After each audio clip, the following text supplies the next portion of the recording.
বেগম খালেদা জিয়ার যে গাড়ি ভর্তি, সেই গাড়ি ভর্তি নেতাকর্মীদের গাড়ি ভর্তি, সেই গাড়ি ভর্তি কিন্তু এই মুহূর্তে বের হচ্ছে বিমানবন্দরের ভিআইপি গেট দিয়ে, এমনকি এর সাথে বেগম খালেদা জিয়ার গাড়ির সাথে কিন্তু তার নেতাকর্মীদের যে গাড়িটি, সেই গাড়িটিও কিন্তু বের হচ্ছে, এমনকি যে আইন শৃঙ্খলা বাহিনীর সদস্যরা তারা কিন্তু ব্যাপক যে নিরাপত্তা বেষ্টিত, সেই নিরাপত্তা বেষ্টিত রয়েছেন।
দীর্ঘ 4 মাস পর দেশে ফিরছেন বেগম খালেদা জিয়া। তার দেশে ফেরা উপলক্ষেই কিন্তু যে পুরো বিমানবন্দর নিরাপত্তার চাদরে ঢাকা হয়েছে, পুরো বিমানবন্দর জুড়েই কিন্তু যে বাড়তি নিরাপত্তা, সেই বাড়তি নিরাপত্তা কিন্তু অনেকাংশেই বাড়ানো হয়েছে। আমরা যেমন দেখতে পাচ্ছি বিমানবন্দর সহ বিমানবন্দরের যে আশপাশের এলাকাগুলো রয়েছে, সেই এলাকাগুলোতে কিন্তু কঠোর নিরাপত্তা ব্যবস্থা মোতায়েন করা হয়েছে। পাশাপাশি আইনশৃঙ্খলা বাহিনীর যে সদস্যরা রয়েছেন, সেই সদস্যরা কিন্তু অক্লান্ত পরিশ্রম করে যাচ্ছেন। বেগম খালেদা জিয়াকে বরণ করে নিতেই কিন্তু সারা দেশ থেকেই আসছেন নেতাকর্মীরা, পাশাপাশি বিএনপির অঙ্গ সংগঠনের সকল নেতৃবৃন্দরা তারা ঢাকায় আসবেন। তাদের ঢাকা আসা উপলক্ষে কিন্তু তীব্র যানজটের যে সংখ্যা, সেই সংখ্যার জন্য কিন্তু হাতে যাত্রীরা, যে সকল যাত্রীরা বিমানবন্দরের আশপাশ দিয়ে চলাফেরা করবেন, তারা হাতে প্রায় 3 ঘন্টা সময় নিয়েই, অতিরিক্ত সময় নিয়ে বের হবেন।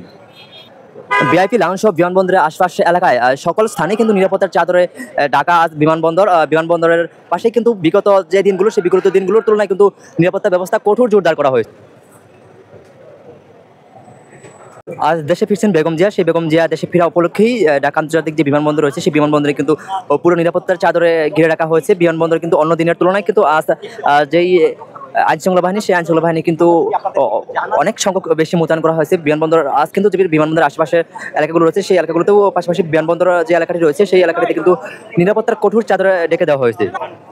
দীর্ঘ 4 মাস চিকিৎসা নেওয়ার পরেই কিন্তু বেশ সুস্থ হওয়ার পরে কিন্তু দেশে ফিরছেন বেগম জিয়া। সেই বেগম জিয়াকে দেশে আসা কেন্দ্র করে কিন্তু সারা দেশ থেকে এসেছেন নেতাকর্মীরা। সেই নেতাকর্মীরা আসার লক্ষ্যে কিন্তু ঢাকার যে বিভিন্ন প্রান্তে কিন্তু তীব্র যানজট লাগতে পারে। তাই বিমানবন্দরে যে সকল যাত্রীরা আসবেন, বিমানবন্দরে দেশের বাইরে যাবেন, তাদের হাতে পর্যাপ্ত সময় নিয়েই, অতিরিক্ত সময় নিয়ে বের হওয়ার অনুরোধ রইল।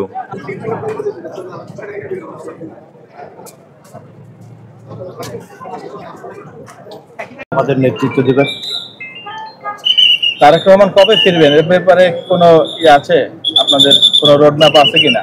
হ্যাঁ, রোডম্যাপ আছে। 2 মাসের মধ্যে উনি দেশে ফিরবেন। হ্যাঁ, দর্শক, আমরা কথা বলার চেষ্টা করছিলাম। বিএনপির বাংলাদেশের মানুষের কাছে একটা আনন্দের দিন। আমাদের নেত্রী ষড়যন্ত্রমূলক মামলা এবং ষড়যন্ত্রমূলক তার বিরুদ্ধে যে বিনা চিকিৎসায় তাকে যে মৃত্যুর মুখে ঠেলে দিয়েছে, সেখান থেকে উনি আজকে চিকিৎসা নিয়ে দেশে ফিরে আসছেন। এবং বিএনপির সকল পর্যায়ের নেতাকর্মী, বাংলাদেশের 18 কোটি মানুষের জন্য একটা আনন্দের দিন। তার সাথে আমরা খুবই উচ্ছ্বসিত। আমরা খুবই উচ্ছ্বসিত আমাদের নেত্রী। আজ সকাল 10:30 বেগম জিয়াকে বহনকারী এয়ার অ্যাম্বুলেন্স ফিরবেন দেশে। সেই দেশে ফেরা উপলক্ষে সারা দেশ থেকে বিমানবন্দরের আশপাশে ভিড় করছেন বিএনপির অঙ্গ সংগঠনের নেতাকর্মীরা। যেই সকল যাত্রীগণ আজ বিমানবন্দরে আসবেন, দেশের বাইরে যাবেন আজ ঢাকা বিমানবন্দর হয়ে, সেই সকল যাত্রী সাধারণগণকে আজ হাতে প্রায় 2 থেকে 3 ঘন্টা অতিরিক্ত সময় নিয়েই ঢাকা রওনা হওয়ার অনুরোধ করা হলো। পাশাপাশি আজ কিন্তু ঢাকার যে সকল যে যাত্রীরা রয়েছেন সেই সকল যাত্রীদেরকেও অনুরোধ করা হলো যে আপনারা নিজ নিজ গন্তব্যে যথাসময়ে পৌঁছানোর জন্য কিন্তু হাতে 2 থেকে 3 ঘন্টা সময় নিয়ে ফিরবেন। আজ বেগম জিয়াকে অভ্যর্থনা জানাতে কিন্তু সারা দেশ থেকে যে বিএনপির অঙ্গ সংগঠনের নেতৃবৃন্দরা রয়েছেন সেই নেতৃবৃন্দরা আজ ঢাকায় এসেছেন। পাশাপাশি ঢাকা আসার পরে কিন্তু যে ঢাকায় যে একটি বাড়তি জনসংখ্যার চাপ, পাশাপাশি এই জনসংখ্যার চাপে কিন্তু একটি যে যানজট, সেই যানজটটি সৃষ্টি হওয়ার সম্ভাবনা রয়েছে। এই যানজটের ক্ষেত্রে কিন্তু যে সকল যাত্রী সাধারণ আজ ঢাকা বিমানবন্দর হয়ে দেশের বাইরে যাবেন তাদেরকে হাতে প্রায় 3 ঘন্টা অতিরিক্ত সময় নিয়ে আসার জন্য অনুরোধ করা হলো।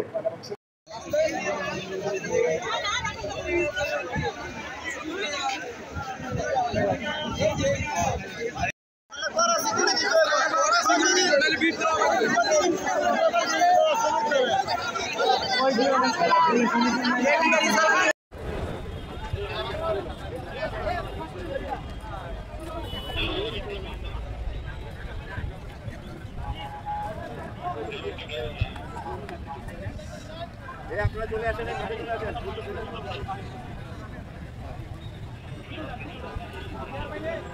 হ্যালো।